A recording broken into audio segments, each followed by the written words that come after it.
high-level cosmetic dentist seeking a motivated associate dentist to help them deliver awesome smiles to their patients, work with a fantastic team. So excited to be talking with Dr. Tara Hardin of Cincinnati, Ohio, a high-level cosmetic dentist, a dentist in my age range. Tara, I say, periodontal disease has classifications. Obviously, we got a classified dentist. So you've been out, if you've been out 10 to 25 years, you're a medium-age dentist. That stands for MAD. So we're both MADs, 2002 grad, 2000 grad. So share with us a little bit before we jump into your job, a little bit about you, your journey, when you graduated from school, and how you built yourself into this amazing cosmetic dentist and this awesome practice. Yes, I graduated in 2000, like you mentioned. I joined my dad's practice. My mom's was a hygienist, and my dad was a practicing dentist. They had a small practice in Mason, Ohio. And I knew from a very young age I wanted to be a dentist. I used to go in and suction for my dad before we wore gloves and needed any shots, so shot records.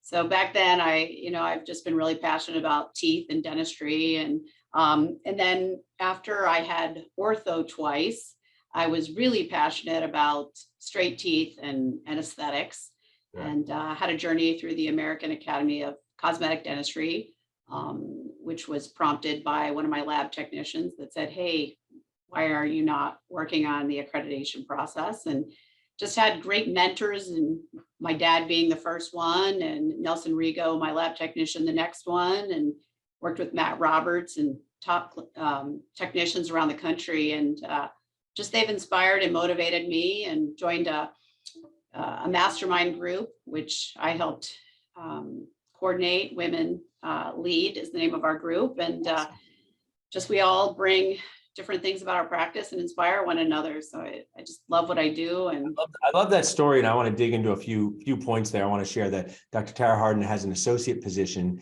Her and her team are looking for a dentist that's motivated to learn a lot more about cosmetic dentistry. They actually could take two associate dentists, one with a few years out of school looking to learn, and then also looking for a really high level already trained cosmetic dentist and associate looking to build on their skills. It's an amazing position. We're going to talk more about that in a second, but you can text Tara to 215-543-6454 to learn how to apply, or visit us at dentistjobconnect.com. Now, you mentioned the AACD, Tara, and I was doing some videos this morning, dropped my daughter off. So Barry's Boot Camp is right next to the best donut place in Philadelphia, which is kind of funny, right? You can go to Barry's Boot Camp and exercise, and then get a donut. I like that. So and whether it's Orange Theory, Barry's Boot Camp, some of these other exercises, it's really good to go and focus on physical fitness, right? So now we're talking about dentistry. So I interviewed Dr. Gary DeWood of Spear, and he said, a lot of young dentists say, should I do Spear? Should I do Pankey? Should I do Coy? Should I do AACD, AE? But I'd like you to talk about less about the specific organization, more about how did that impact you as a professional? These young dentists sometimes say, I have too much debt, I can't take time off, but it's transformative. My friend, Dr. Todd Fleischman, who's, we were walking back to school today, he's done the COIS program and SPEAR program. People have done Pankey, and what Dr. Gary DeWood said was all of these good organizations point to the same truth of upping your game.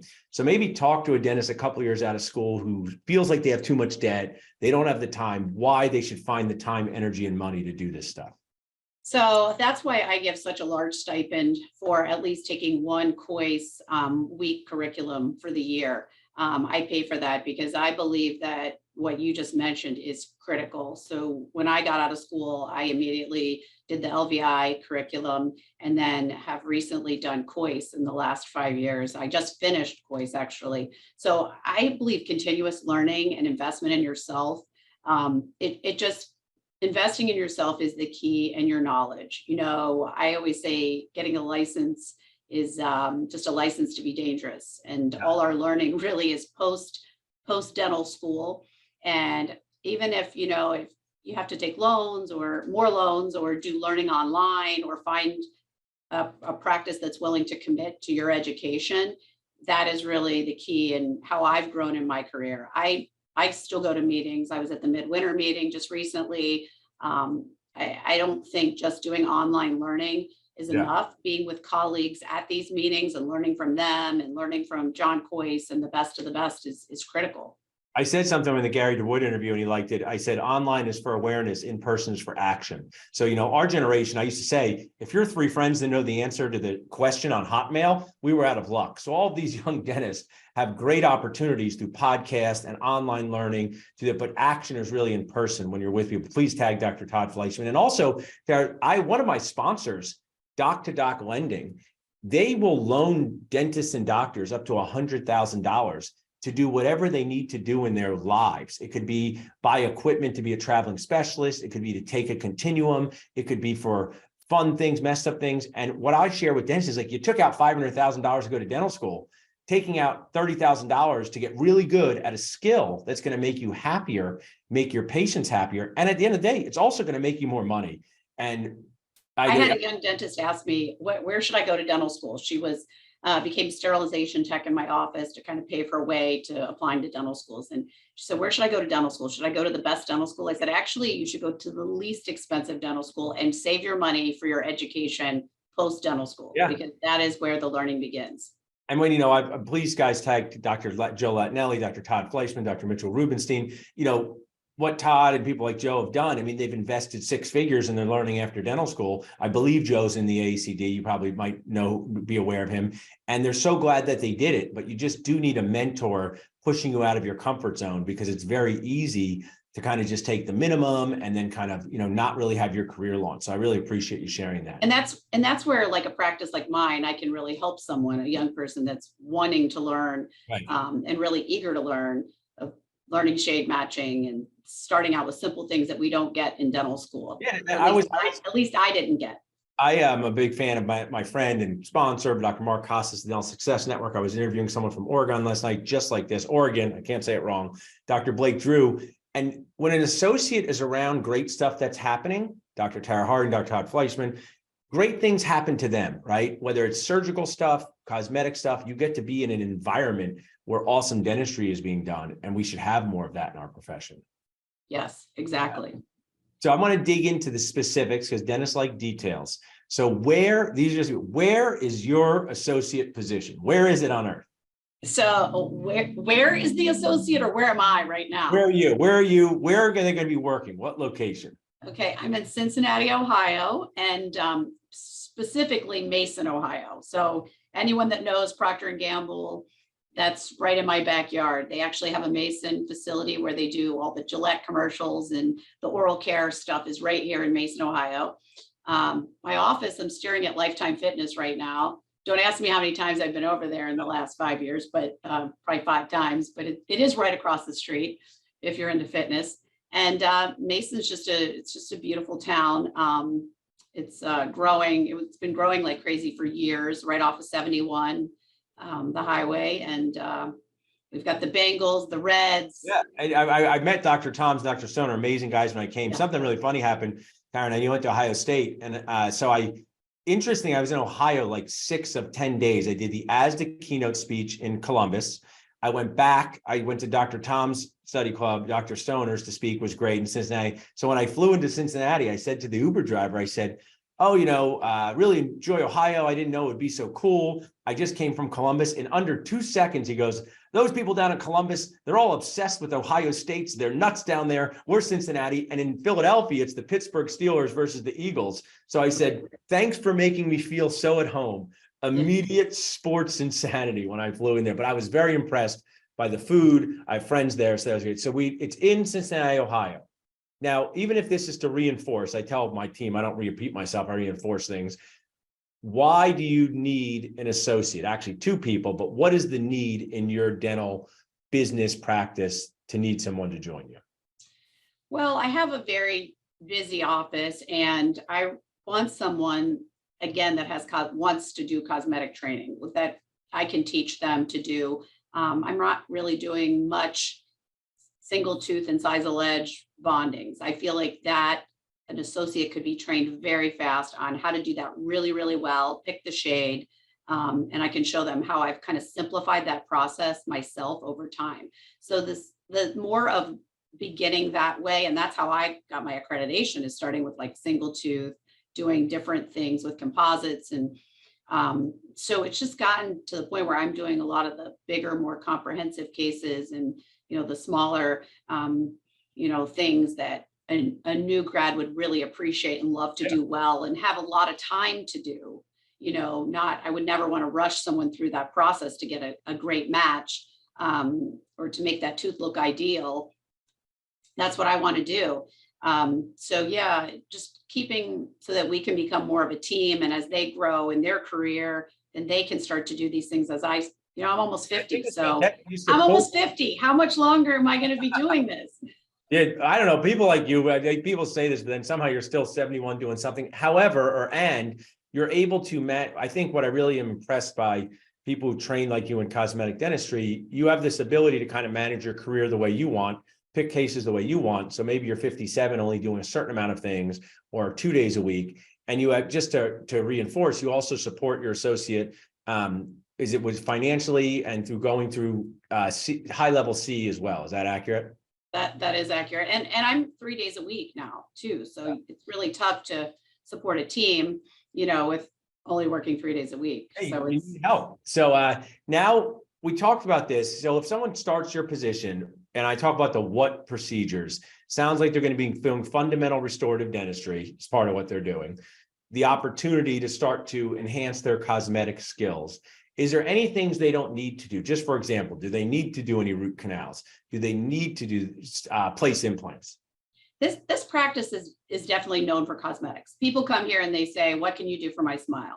Now, if someone had training in like American Academy of Facial Aesthetics, because I am beginning to do more Botox, we're going to hire a PA to be doing Botox and fillers and different things in the practice. And we're doing a skincare line now in the office. So we have a hydrofacial machine, and I want to introduce skincare because that's become something where patients, we would do their teeth and then they started complaining about their lips or their skin. So, which I feel needs to be done kind of congruently, or if not first. So, yeah, I always tell people, I wouldn't want them to do something that I wouldn't want to do. So as a clinician, I got really specific at one thing. So I work with endodontists, I work with a neurosurgeon. We have come to the practice. I work with Michael Toms, who's an amazing periodontist. So I like to do kind of one thing. And so I say, if you don't love the one thing you're doing, you need to find something specific, more specific. I think it's too hard to run between rooms and do different procedures and do them really well. So I would say, whatever you don't like to do, I don't want to make you do. You really are just remind me so much of my close friends, especially, Dr. Todd and Dr. Joe, who kind of build a fence around what they do and then work with an amazing team of specialists to deliver the other things that they don't do and just really provide their patients with care that is really hard to get elsewhere, because it's actually hard to put those teams together. Your Dr. Tom's is in our areas with different periodontists. So that's awesome. Now, new dentists, we went to dental school back in 2000, 2002. Dental schools tripled in pricing, and debt is more emotional than financial, believe it or not. So sure. I do all these different things, Tara. So it's like, there's ways to pay off your debt a little bit at a time. It doesn't necessarily mean you can't ever go on vacation, but if you woke up every day and you had $627,000 in dental school debt, it would have an emotional impact. And I think our generation of dentists should just really be, I don't know if the word's graceful about it, or just be empathetic about that, because we're all dentists. So if you have a dentist and they say, hey, this sounds great, but I do need to earn money, what kind of compensation range is reasonable for your associate? I would say the compensation range here is, whatever you make it to be. I mean, you can work as much or as little as you want. I think that like when I went into debt to build an office and buy my dad's practice, I mean, people always think that I got his practice for free, and I had to pay for the practice. My dad's practice that way either. Yeah, nothing's for free. And family, there's no such thing as a family discount, as I like to say. But I worked 4 days a week and I worked 10 plus hours a day. Now that's me because I wanted to get rid of it as fast as I could.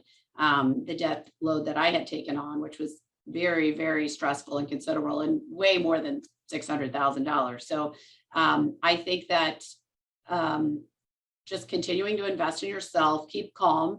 I didn't buy fancy cars. I lived in a modest home. And, I think that's perception that doctors, dentists have to be driving fancy cars right out of school is silly. And recognizing getting a good advisor that's going to help you with interest rates and how to manage your money well. honest advisor.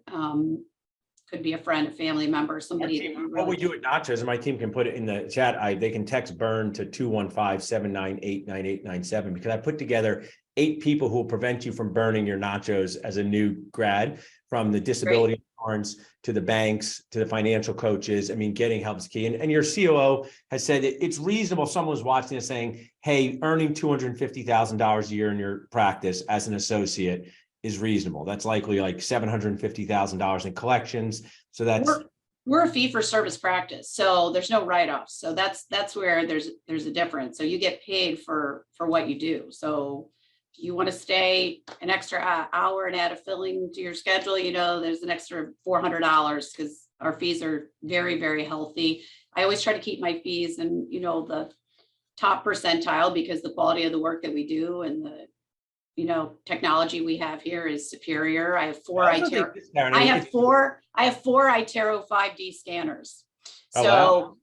I will tell you, the infrared technology is a game changer for diagnosing interproximal tooth decay and just being so thorough and accurate, as well as diagnosing occlusal problems and seeing all kinds of things. So, I have 4 of those, so that I have an associate that can have one. I have one at all times. My hygienists have one, and then I have my treatment coordinator that does the consultations has one. So Awesome. we're not fighting over machines. I like that. And also, I mean, it's cliche. I've heard it so many courses from a young dentist, but since I was a young dentist, but like every patient thinks their dentist is expensive, right? So it's like, it's just, you might as well set fee schedules that make sense for your business model, because someone, and this is no judgment on this dentist I'm making up, Dr. Guak, someone getting an $897 crown today, someone thinks that's expensive when they're getting it because they don't have any context. So I think, that's great. Well, share with our audience as we wrap up. Is there anything I missed, Dr. Tara? I want my team to share your website. It's really nice. What's the website to your practice? The website, what it means to my practice, No, what is the URL? So I can just put in the comments. Is it? It's www.hardin with an I, HARDIN dental.com. Awesome. And you shared so much awesome stuff. Is there anything else that I missed, or anything else you'd want to talk about? People can go to dentistjobconnect.com to apply. They can text Tara to 215-798-9897. But is there anything else you'd like to leave our audience with before we wrap up? No, just looking for that person that has a passion for dentistry and providing the ultimate dental experience for the patients. That's it. Awesome. Well, stick around, Tara. We'll talk for a minute. Dental Nachos crew and Dentist Job Connect crew, thanks so much for sharing with us, Tara. This is why I do what I do, and I really appreciate you supporting it. Thank you, Paul.